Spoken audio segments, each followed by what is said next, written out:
think it is. It is I. It is me, Miss Nunn. And today I've dressed up like a frog. Yes, indeed I am.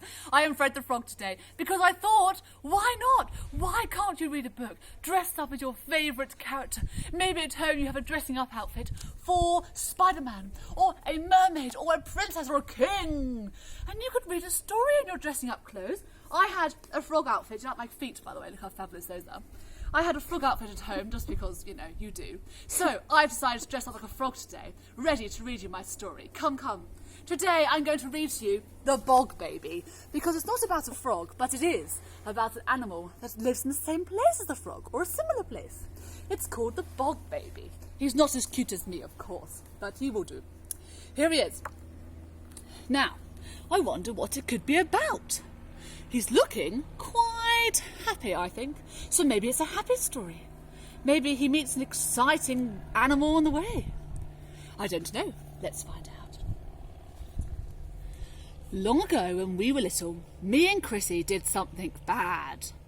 We said we were going to Annie's house to play, but we didn't. Oh no. Where do you think they went instead? There might be a clue here. Where do you think they're going? We went fishing all by ourselves, which wasn't allowed. Chrissy says there was a magic pond in Bluebell Wood. It was only ever there in spring. When it rained, it made a beautiful puddle, a huge puddle in the dwell, and pond creatures came. We could see fish for newts, she said. We don't tell, if you don't. So we went.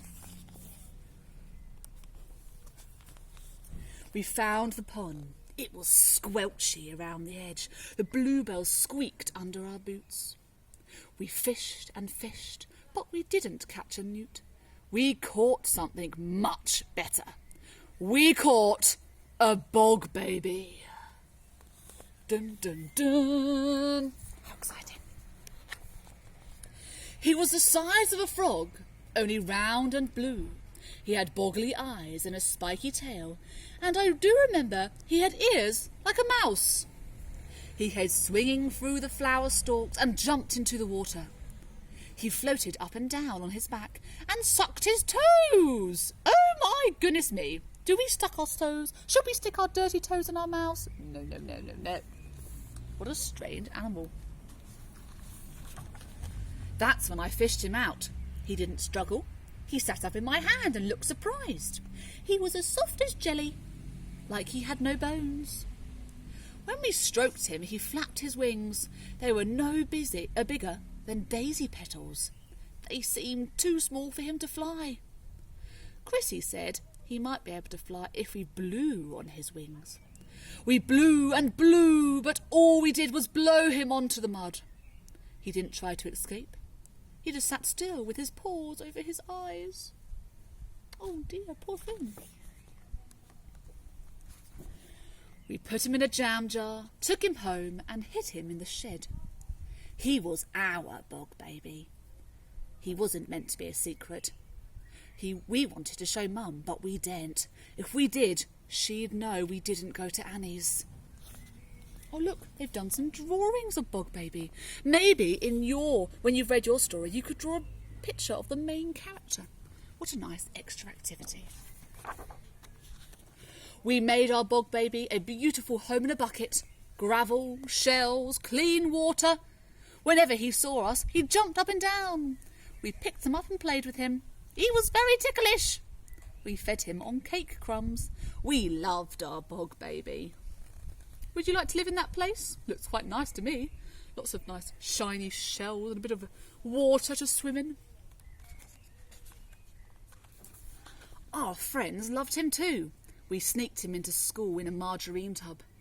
When the teacher wasn't looking, he played in the sandpit and the water tray. In the afternoon, he slept in his tub on a piece of damp cotton wool.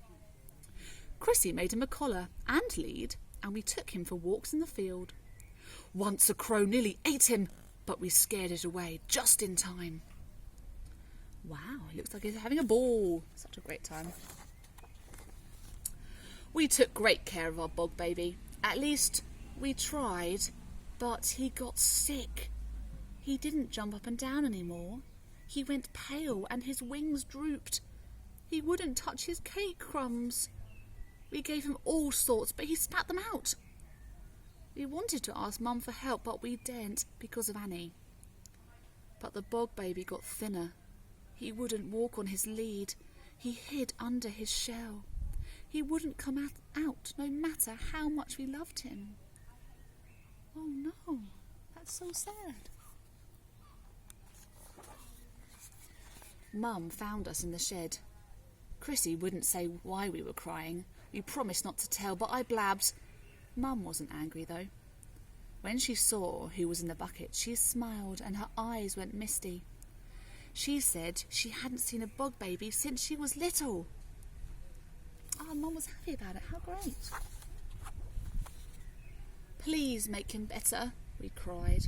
We love him so much. I know, she said, but the Bog Baby is a wild thing. He doesn't belong here. He isn't meant to eat cake or walk on a lead or sleep in a tub. Oh, I think I know what's going to happen. She picked up the bucket and we followed her out. If we really loved the Bog Baby, we had to do what was best for him, no matter how much it hurt us. That was real love. That's why we let him go. Oh, it's a lovely thing to do. Back to where he belonged, living in the wood, playing in the pond, sleeping in the damp leaves under the moon. Oh, look, he looks so much happier back in his home. That's how we must feel when we come home to our home. It feels like a special place, doesn't it? We never saw him again. I think he grew up and had babies of his own. Last spring, my daughter found the magic pond, and guess what she saw? Boom, boom, boom. Hundreds of Bog Babies swinging through the bluebells, catching flies, floating on their backs, sucking their toes. That's what she told me, and that's what I believe. Wow.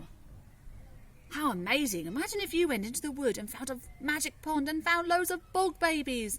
How exciting would that be? Would you take them home or would you let them stay? How exciting. Well, I've hoped you enjoyed today's reading. Remember to dress up and read a book with your family. Have a lovely week. Bye-bye.